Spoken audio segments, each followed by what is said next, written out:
Hello and a very warm welcome to another edition of Simply Electric, where today we have the pleasure of introducing the brand new Kia Sorento, which is showcased as an advanced plug-in hybrid model. Plug-in hybrid means you can drive purely electrically.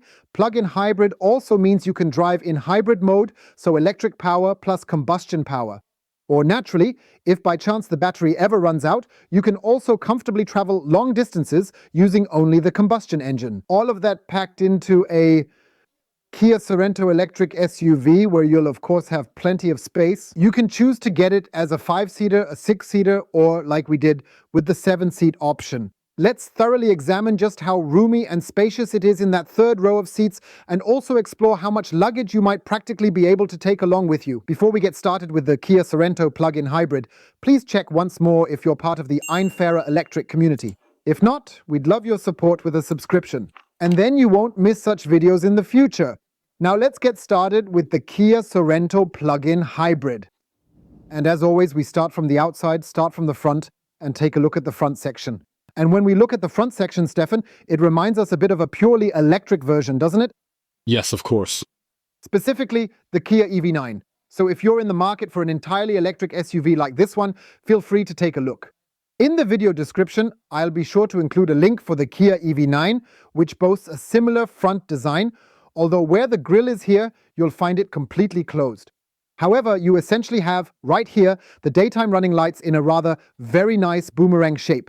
You have beautifully designed full LED headlights that also incorporate the corresponding high and low beam functionalities. And you have a robust and strikingly bold exterior design, which almost carries a hint of that classic American style, I would say. A little bit on the bulkier side. In North America, the Kia Sorento is definitely just as popular as it happens to be here with us. That's why there's a deliberate effort to appeal to a variety of different markets somewhat through the exterior design. We've got these nice 19-inch wheels on board here, Stefan. They're kind of twisted, resembling something like a 6-spoke star wheel. That's also somewhat aerodynamically optimized, which will hopefully help us in achieving a good electric driving range. More on that later. We have tires size 235/55 R19. Something Kia never forgets to include is, of course, a bit of sleek anodized aluminum. You can certainly get that again, maybe also in glossy black. I think it still looks visually nice, even with the Rail. Gives contrast, yes. It doesn't always have to be all black. Yes. Privacy glazing on board, and you see we have a nice flow of lines because back here, then at the third window of the C-pillar, it flares out a bit. That means the roof remains straight, but thanks to this line here, you almost get the notion of having a coupe, despite the fact that you do not actually have one at all. Yes, we have a fuel cap on one side, we'll check later how many liters it holds, and on the other side we probably have a charging port, right? Let's just assume that. Because naturally we also require a battery pack in order to move around electrically. What's absolutely crucial is, of course, a big chunky rear spoiler.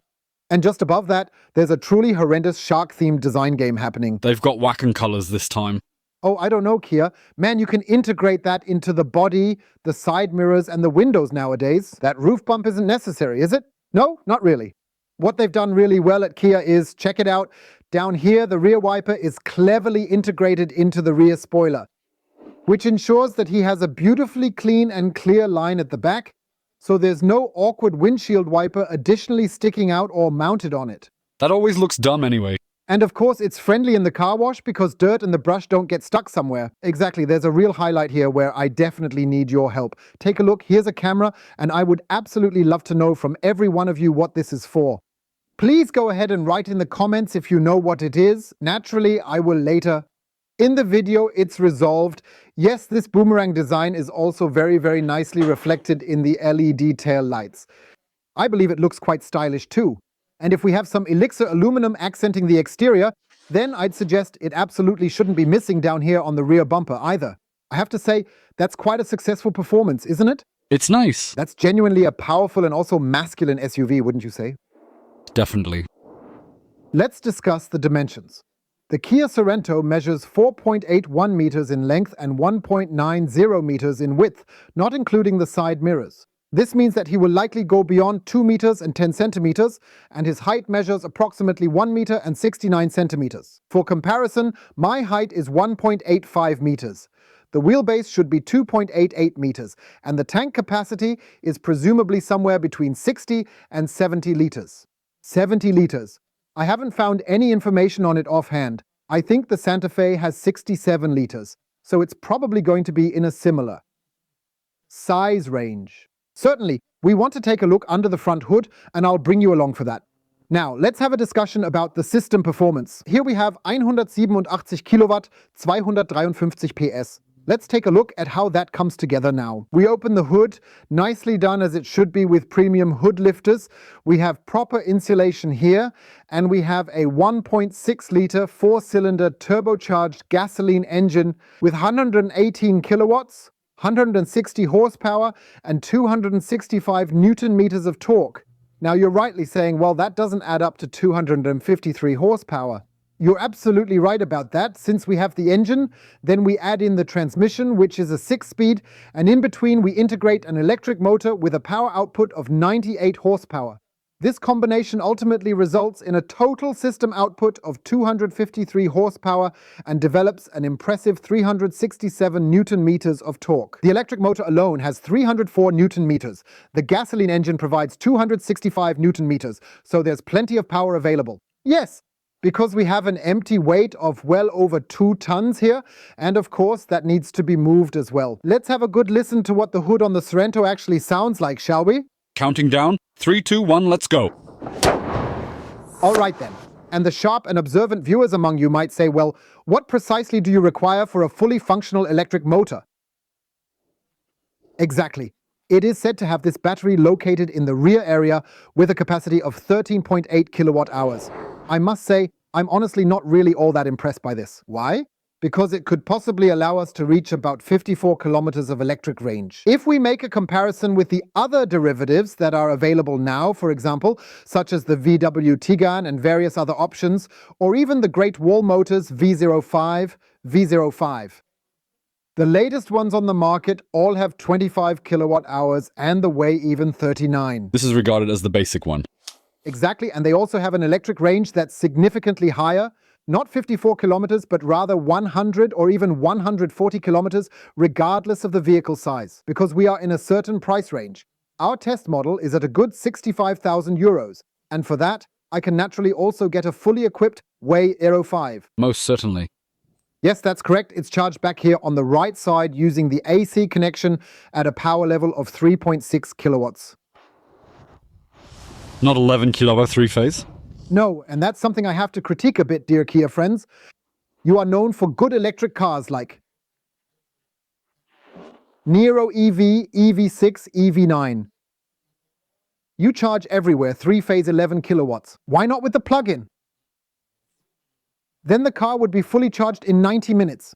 Definitely. If it's not completely discharged, probably about an hour next to shopping, and you could use it much better and more intensively in pure electric mode. The competition provides the ability to charge at 11 kilowatts, and they also offer a CCS connection to enable fast charging capabilities. When you're driving on the highway during vacation, taking a lunch break, then just take half an hour to recharge the battery. I have to admit, Kia, I'm feeling somewhat disappointed here. We're really eager to take a look into the trunk with you, in other words, into the boot. And typically, just approaching with the smart tailgate control system is sufficient, and then the trunk would automatically open. I handle this task manually, pressing the button located here to activate the function smoothly and efficiently as I intend. We have the third row of seats, and we've folded up the 7-seater. There you can also adjust how steep the backrest should be in different levels, I believe. That should work, right? What do you think, Stefan?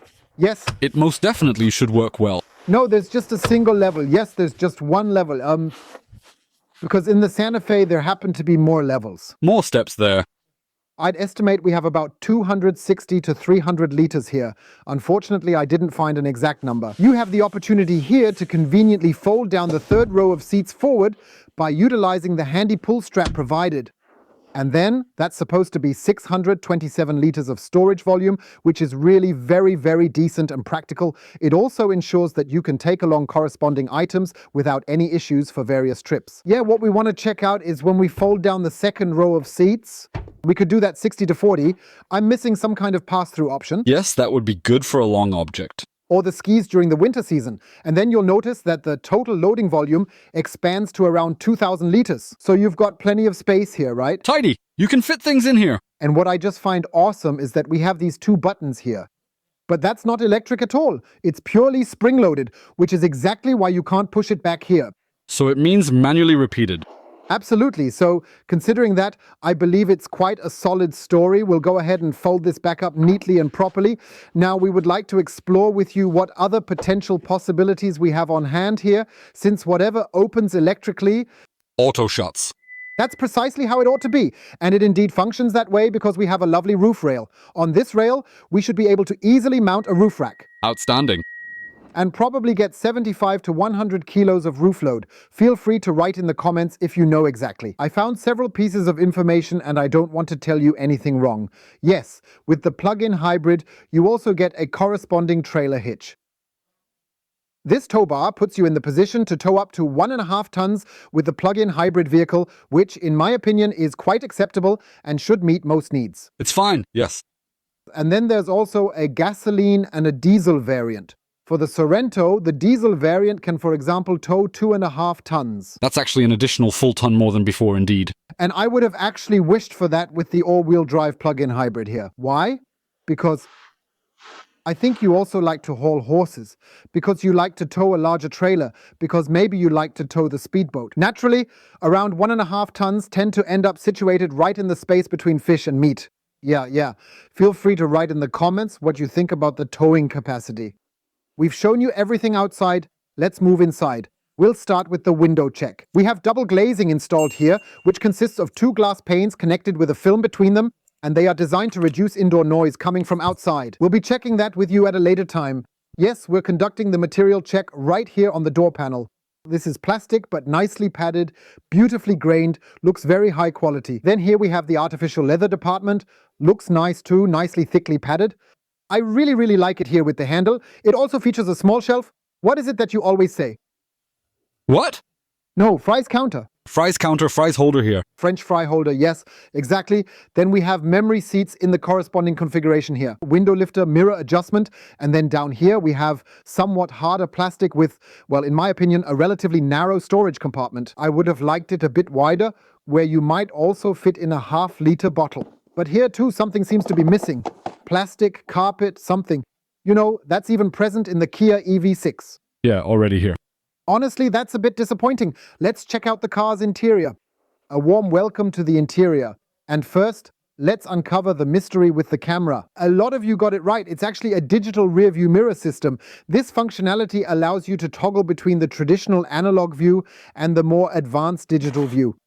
It crops in a bit, zooming in somewhat. It's somewhat unusual at first, but please feel free to write in the comments and let us know whether you're siding with Team Digital or Team Analog. Yes, let's proceed chronologically. We have a head-up display that very nicely projects the essential information, including navigation, onto the windshield. We have a beautiful 12.3-inch bike display, accompanied by a multifunction steering wheel that allows you to adjust it both for height and distance to perfectly suit your needs. And we also have a good mix of materials here, which feels really great. Wiper controls, indicator lever, including light control, and then here, buttons combined with paddles. I have to say, after a certain period of getting used to it, you can also operate them blindly, which is a nice thing for not being distracted. Yes, a classic start-stop button that disappears down here. Above it is the 12.3-inch infotainment display, where we also have a very nice processor behind it. Everything runs smoothly, nicely fast, without any stuttering. You see this here? This is proper technology. And we have, as we know from many Kias by now, also from the EV6, this switch menu here, which I really like, where we have the quick access buttons, then for the map function, as well as for the setup. You can clearly see everything operates smoothly and moves along quite swiftly. Well, if we don't really need the menu level, we can go here to the ventilation level, and then we have very nicely the climate functionality with 3 different automatic levels, a driver-only function when driving alone, and of course we also have the option to turn the AC in the rear area on or off. Yes, what I like is that we still have a classic volume control. I'll just mention that here. And on the left and right, We then have, via a toggle switch, the seat heating or ventilation in 3 levels, depending on the equipment, of course. And then here we again have the option to wirelessly charge just one phone. I would have preferred if we could charge 2 phones wirelessly. We have 2 USB-C ports where we also have the ability to switch the function. Charge only once, or as it is now, also transfer data to the vehicle's interior via USB, which is very pleasant indeed. We also have an indicator to show if the phone is charging wirelessly, and we can neatly close the lid here. Yes, that's all glossy piano finish. You guys can feel free to evaluate whether you think the piano finish is a good choice or not. In my opinion, it's quite prone to dust and scratches. However, I encourage you to form your own opinion on this matter. Yes, 2 cup holders. We have the noise meter inside and later to measure sounds, the gear selector with park function, and the drive switch, where we have the ability to switch between eco, sport, and a smart function as needed. And of course, we also have the terrain mode available, where we can switch between settings for snow, mud, and sand accordingly to suit the driving conditions. I believe that's really well executed too. We have the lever to toggle between fully electric mode, hybrid mode, or automatic driving. We have 2-stage steering wheel heating for extra comfort and the auto hold function. Then there's the advanced camera system, which we can activate, along with hill descent control, the electronic parking brake for safety, and even a smart parking assistant to help with parking. For all those who still can't park by the end of 2024, great, Kia, nice. Yes, then we have a large storage container with a holder that can be removed. There's a nice felt inside too. I think it's quite well done. Nice and deep, nice and big. Apologies for bumping into that. Yes, and otherwise beautifully cushioned overall. And here I find, and Kia can do this because they are experienced in car manufacturing, a great seating ergonomics. So, when I smoothly pull the steering wheel out and then lower it here, I can sit wonderfully and comfortably in this position. And yes, we'll get to the seats shortly, but I can already spoil it. Really comfortable. A look through the passenger door gives you a bit more insight into the space concept. All is securely sealed up here. I can only strongly recommend that you take a closer look at the... Alright, let's take the time to examine and compare the Hyundai Santa Fe as well. You may already know that Kia is actually part of the Hyundai Motor Group too. It's somehow a bit more open with 2 levels, so a completely different spatial concept altogether. I'm really curious about how you compare these cars. Do you have a preference for the Hyundai, or does the Kia seem more appealing to you? I'd truly love to hear your detailed thoughts. Yes, what definitely really, I must admit, has a kind of television armchair level to them are the seats at the front in this vehicle. I hope I'm not exaggerating because I'm really sitting comfortably here. Nice support in the lumbar area, decent support in the thigh area. There's a lovely long seating area here too. We even have seats equipped with the relaxation function here. That means you can recline the seat, raise the footrest, just like we know from the Kia EV9, when you want to take a nice power nap during a charging break. As always, we also have the adjustment options for the seat right here on the side. That's brilliant to show you. We have beautiful shoulder pads. We have a comfort headrest that we can adjust accordingly. I just like this V structure, right? Yeah. That's cool. It makes you feel really good. Otherwise, we always have the honeycomb structure and this nice V for victory. That could also be the victory for the Kia Sorento, Stefan. Yes. Why not? Exactly. Yeah, the material blend here is awesome. Here's the LED from the ambient lighting. This is a plastic surface here with texture. Up here, it's plastic. Looks like faux leather, but not really. Soft and foam backed. Again, with that seam, it looks very, very high-end. What really bothers us, but we're picky, is the animal. That might possibly, if you're driving solo, simply rattle around and create noise. Exactly. Yeah, what's also missing is the panoramic glass sunroof. I could imagine it might be available as an option, but I haven't found it yet. We definitely have a really nice black fabric headliner, indeed. But especially with the dark interior or something, a panoramic roof or so adds a little more light. Especially now in this cold season, you have a little more. Otherwise, let's take another look in the glove compartment. Isn't it? Look, there's felt inside. Oh, look. Also quite large, right?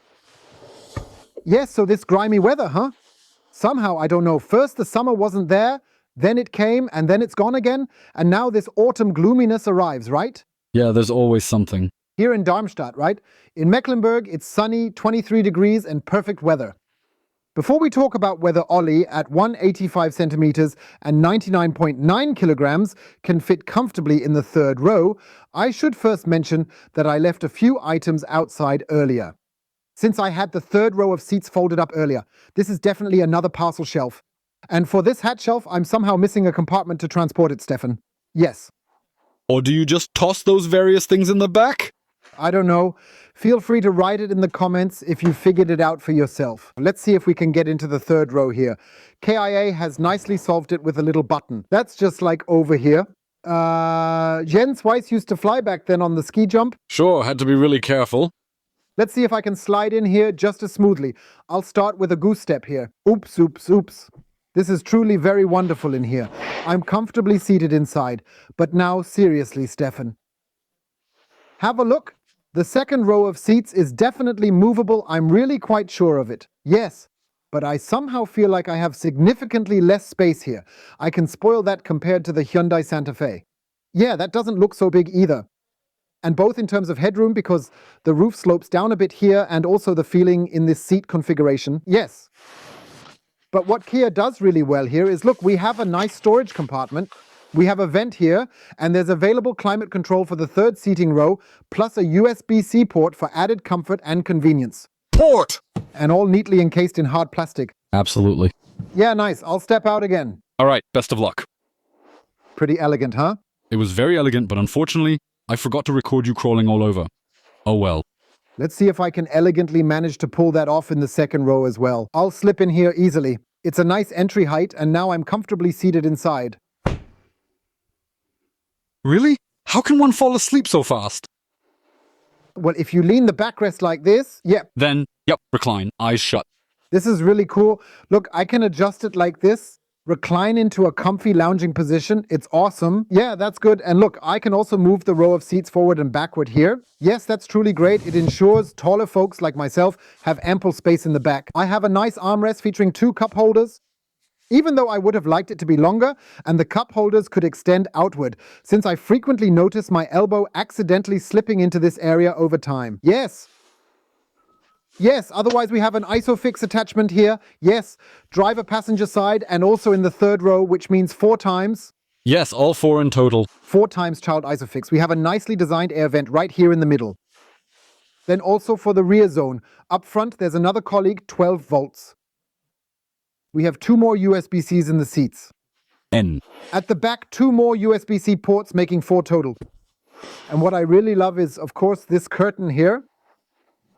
So when I'm sitting back here and you're driving me, as always, I have some nice privacy. That's definitely important with all the fans and groupies who are always standing outside whenever we drive by. Just a bit of fun. And otherwise, down here, we've naturally got a very handy net where we can securely place or store a few items. A tablet, a smartphone, but this is made of harder plastic here. It's not really soft, and I imagine this could get scratched. Here again, nice leather, faux leather. But I like the door trim, Stefan. We must show that. The back is really well made, like with the cup holder. You know, below you can fit another bottle in, then you've got your fries compartment up top again. Everything is nicely padded, even with the faux leather on the side, so they really put in a lot of effort. I think it's solved quite well here too, with the thing on top. Yeah, and look, when I sit here like this, with the seat adjusted to the B-pillar, I have tons of space. Look, a construction site, even here, from this height, it's much better here in the second row of seats. A fist to the roof at 1.85. If you're the one driving me, I'll simply move it forward a bit more. Yeah, right. Then I could nicely place my laptop here. A table would be awesome now. And then I could easily edit videos electrically here for you. Not bad, right? Certainly. We've shown you everything on the outside. We've shown you everything inside. Now we want to get started with the Kia Sorento plug-in hybrid and see what it can do on the road. For you, it's important to have a small turning circle in an urban environment. The Sorento actually has a turning circle of 12.4 meters, Stefan. That's a bit more than expected. That's okay, but it's not at the tight turn circles which somehow manage it in 11.5 meters. Real sad note. But you definitely have the possibility, I believe, to assert yourself in the urban environment with the Colossus. In an urban setting, naturally, a turning circle is important, but it's at least equally as important that you're able to park a sizable SUV with a length of 4.81 meters effectively. In the Sorento, we also have the advantage of suitable assistance technologies available, for example, with the optional. 360-degree camera system, which allows us to reverse neatly and accurately into a parking space, guided precisely by the visual guidelines. And you also have the opportunity here, of course, let me move forward a bit, Stefan, hold on, so it doesn't jingle too much, to switch to three-dimensionality again. This means you can very nicely and thoroughly examine your Kia Sorento vehicle from a bird's-eye perspective, allowing you to appreciate all the details and features of it from above. The rear camera offers various options, especially in trailer mode, with an assist line to ease the process. We then have the normal view here, and then also here again. The view of the rims, so you don't scratch up those nice big rims. And we have a 180-degree field of view, which is incredibly practical, particularly when you're driving out of a driveway or maybe even passing through a gate. There are pedestrians, there are children, there are cyclists coming. I think that's a great story. Moreover, there's the parking assistant. But to be honest, they all feel like they take a bit too long for me. Yes, well, you know, when you do it yourself, you're always faster. Well, yes and no. I don't want to sound like I'm above things, but look how much space I have here. When I have it all the way back and down, like I usually sit, then I sit here really comfortably. Exceptionally comfortable. Well, I have to say, Kiat, you all have truly created a proper executive chair for a real boss here. Okay. Yeah, so I have to say, we have quite an impressive sound system on board, which can turn into something even more powerful and wicked when the bass kicks in. Yes, deep and rich. The sound is truly remarkable, immersive, letting you feel each and every beat profoundly. Sound. Is it correct? Will it eventually happen that bad soon becomes bad, or what? Exactly, wicked. What the hell? Honestly, the highs could definitely be a bit clearer, right? But I just want to say, trim those too. Because you have to manage that in a 7-seater SUV first, right? Sure, you need to do that well in a 7-seater, right? We'd like to go ahead and test the assistance systems with you here on the highway today. We've set the speed to exactly 100 kilometers per hour. We have the highway drive assist system on board with us here in the Sorento. This includes the lane keeping assist, the steering assist, along with the lane change assist. Let's give it a try and carefully observe how smoothly it actually operates here. We also have assistance available here, and in addition to that, the blind spot camera is included on board. I stopped that now because I steered too much, but it's driving, Stefan. Please take a look. Nicely in the middle of the lane. Very nice. No wobbling back and forth. Just like what we are used to from Kia. Exactly. The only aspect we sometimes have to criticize from time to time is unfortunately the traffic sign recognition. That has improved significantly. It also works well when there are no more complex areas, but sometimes she's just doing her thing. We're now using the automatic lane change assistant. He handles that completely on his own. It displays everything very nicely in the head-up display, allowing me to keep an eye on it and confirm that it is functioning correctly and executing the task. I must commend Kia for that. They really do it superbly. And you also have, of course, with the plug-in hybrid providing considerable support, followed by the excellent hybrid system, where you can definitely enjoy a really remarkable level of power. Yes, 2 tons that need to be moved, and considering the 253 horsepower of the Kia Sorento, it's certainly not what I'd call overpowered. So he might have had just a little bit more of a sip from the bottle, wouldn't you say? Yes, that would have been nice. A bit more e-power plus a bit more combustion power equals a bit more zest for life. Right, because as you said, it also needs to be moved. And when you step on it and nothing really happens in terms of feeling, that's pretty bad. Though it should be mentioned that most people cruise with an SUV. They want to bring their luggage and family along. They want to drive 130, 140, 150, 160. Cruise control on the highway, want to drive purely electric in everyday life, then with the 54 kilometers of electric range, and then on long trips perhaps, not have long charging breaks. To then be traveling hybrid. That is, I believe, the target audience. And I believe the Kia Sorento does this very well. Yes, here on the highway, we also need to talk about the driving experience, Stefan. Yeah, like you said, these seats are fantastic and very comfy for long trips. However, the seats are only one aspect of the entire driving comfort. We also have with us the famously renowned and now widely recognized device, Stefan's popometer. Sure. What's causing that in suspension? It's positive. I don't think I can even get the butt out of here. The seats are great. I have excellent lateral support and good thigh support. I can still adjust all of this slightly with the seat extension and so on. In terms of ride comfort, I also find it great. It doesn't sway much. Despite the slightly higher build, it's very comfortable to drive. Of course, if we perform some slight steering movements here while staying firmly in the lane and drive back and forth within it, you can notice it wobble just a little bit. Of course, it's an SUV, not a sedan, but it still manages to handle these movements quite smoothly and gently. And it features such a firm yet comfortable suspension system, which is capable of managing the 2 tons of vehicle weight very well. And thanks to the long wheelbase, especially here on the highway, we don't feel every groove, every bump, every small step on the road. Now, you really handle this well. Seriously. We want to measure interior noise with you at a speed of 50 kilometers per hour. 57, 58 decibels. That's a top value. Let's accelerate to 70. We're driving 70 kilometers per hour.